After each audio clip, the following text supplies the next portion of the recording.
Hi, I'm Lisa. Welcome to my glass studio.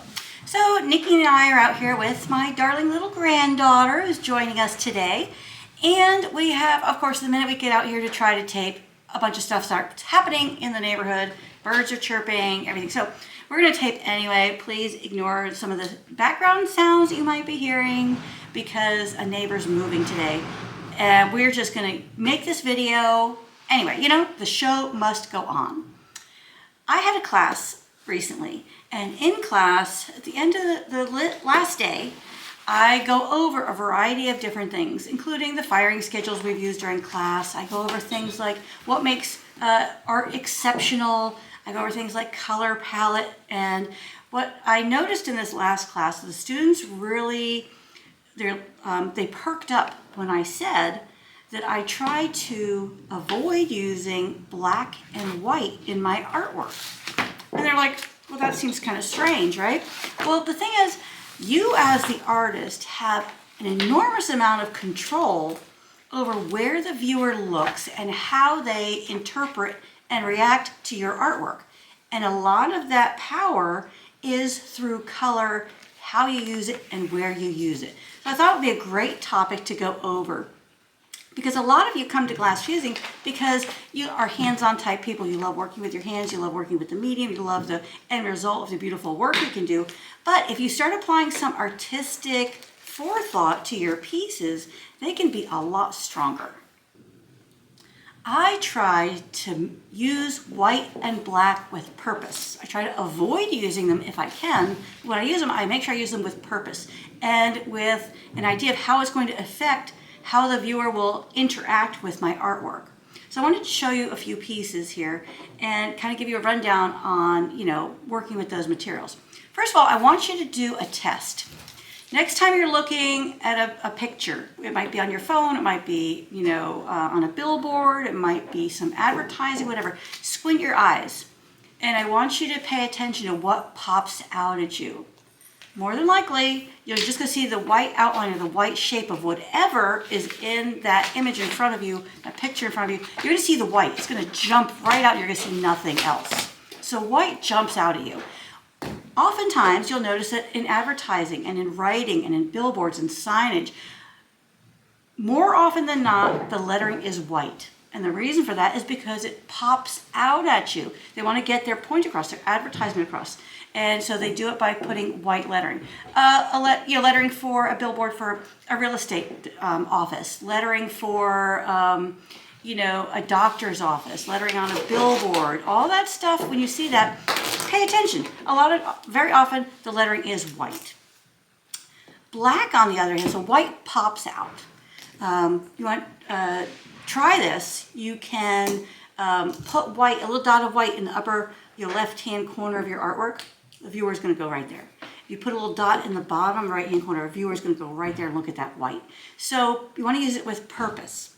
Black, on the other hand, creates a hole in your artwork where the eye visually falls into that hole and sees nothing else. So when you use black, you want to be very careful and cautious and use it in moderation. Use white in moderation and with purpose. When you do that, it makes your work stronger. So this piece right here, this is the lighthouse. It's one of my premium video member projects. You'll notice that the sailboat and the white portion of the lighthouse just jump right off of the piece of art and come towards you. And the white border really frames in, the white and red border frames in the artwork containing your eye. So if you squint, look at this and squint, you're going to see that sailboat and that lighthouse. The white areas that are just going to jump out at you. There's a minimal amount of black in here. The only black is these posts and these details on the lighthouse. Now, I could have done those something different. I could have done them in a super dark brown, a super dark purple, and still have a really deep color, but it wouldn't suck your eye in and create a whole visual hole in the work. But I purposely intended to use the black because I was using it in moderation and because it makes this this design register well with the contrast of the black and the white. All right, this project right here, this frog, is also one of my premium video member courses, and the only black in this project is just the centers of the eyes, the frog's eyes. That is very intentional. I used a really dark green here for the leaves. I used a dark red here and here instead of a black. And then here, when the shading, this is a blue, a red, and a blue. So the shading, I selected colors instead of black. Now you think when you're doing shading, the first thing you would want to go to is black. But if you can avoid it, if you can pick a dark purple, a dark blue, a dark brown, your artwork will be a whole lot richer because you're not creating that hole. You're adding a warmth or a background color that enhances the artwork. So again, the only place I used the black was right here on purpose because I wanted that to stand out and really accentuate that shape. Now I could have instead used a really dark blue. That would have been cool. I could have used a dark brown. I could have used a dark red in there. Maybe not a red on the purple, on the orange there, but it was used, the black was used with purpose. That's the point I want to try to get across. This project, it's white on the back, it's primarily white. So this is an intentional use of white to create a design. What I love about this piece is it has subtle shading, subtle designs, and it's a lot softer than a lot of my other pieces. A lot of the other pieces are very striking, but the imagery is very crisp and sharp. The imagery here is crisp and sharp too, but it has a different feel to it, a much softer appearance and presentation. And I like that about it. I like that the flowers, they're white, so they're popping out at you, but we've added a little bit of frit to create a little bit of shading. There's frit, the base layer is white. There's frit sifted on that base layer with powder frit to give it a pattern or design and a background that enhances the artwork. And then the artwork, the flowers are on top, and they just kind of, because there's a clear glass on top of the white base, those flowers are like suspended above that bottom where we get this wonderful shadow and enhancement and this more three-dimensional quality to this than we have on other projects. So I love this piece for the subtlety of it and that it's still very striking and effective. These 3 projects are available through my premium video membership. But you can also purchase them as a la carte. You can buy them individually if you like one of these, favor one of these, would like to make them. So I've got a full-length course on how to make these on my website. Now I wanted to share this project with you. This is called Fairy Tale Forest. And this is in my Painting with Frit video. It's the cover project, actually.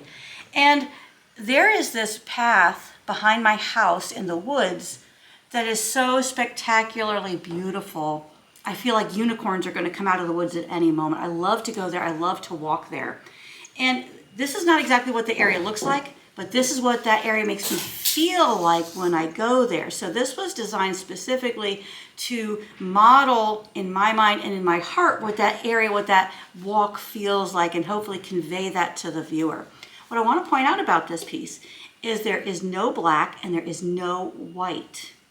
The white, the tree trunks rather, are white glass, but they're completely covered with frit to hide it. The only reason I used white was because I only had transparent amber frit in my studio and I needed it to show really well. So there's no white. The little bit of white is just the edge of those tree limbs peeking out, so it's very minimal, used very much with purpose.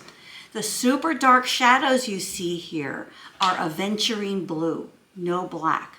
And see how they sparkle and they give you a sense of depth and they give you a sense of, deepness. You got the highlights and the lowlights and the nice contrast there, but we don't have that black hole.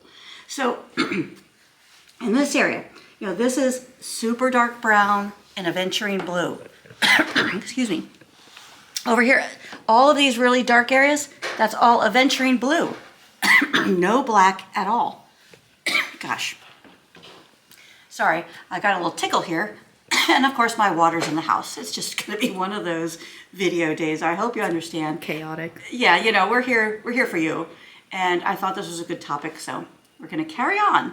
All right, so no black, minimal white with purpose. The other thing I wanted to point out, that these shades, this beautiful shadowing down the path, I didn't have any brown frit in the studio. So I combined purple and amber together, not mixed them together, but I put both purple and amber frit on that path and it creates brown. So if you don't have a certain color in your studio, you can kind of create it by combining and layering 2 colors together. Like you put blue on top of yellow, you would get green. You know, you put yellow on top of red, you'd get an orange. Similarly here, purple and amber give me brown. So they got this wonderful shadowing here. So Nikki, come on in and show them this a little bit tighter again. And look at this beautiful shadow that creates that sense of depth. You know, that some pieces, the area is stacked. Also, another thing I want to point out about composition is this is not smack dab in the middle. It's off to one side. You notice here these flowers? These are larger. So these objects in the foreground are going to be larger, have more detail and greater color than objects in the background. So these flowers, we spend a little time to give those details so they're recognizable as flowers. These flowers, all you need to do is repeat the color to get a sense and a hint that those flowers are, you know, going back through this tunnel and all the way through this entire scene. So that's a composition trick, is things in the foreground are more detailed, more colorful, more obvious. As you go back, as you get into the midground and the background, those objects are less detailed, but they're still there. So just visually by introducing that color and repeating those colors, I'm showing you that this is a scene with a sense of depth. I'm giving you a perspective on this scene and this setting. So the point I really want to get across and convey is that use white, use black, but use it with purpose. Use it in such a way that you are enhancing your overall subject matter, but not causing something that is so, the white will cause, will create such a visual magnet for the viewer's eye. You may be focusing and setting in an area you don't want them to go. So use your white with purpose. Black, you're creating a deep dark hole that is like a void. So use that again with purpose so that you are enhancing your subject matter, enhancing your design, and creating something that's aesthetically pleasing. So thanks for joining me. I hope you enjoyed my little version of, working with black and white and when you might want to choose it or not choose it. And if you're going to do a black and white project with red, fabulous. That's an artistic decision. Do it. So I'm not saying don't use it. I'm just saying when you do use it, realize the effect it's going to have on your artwork.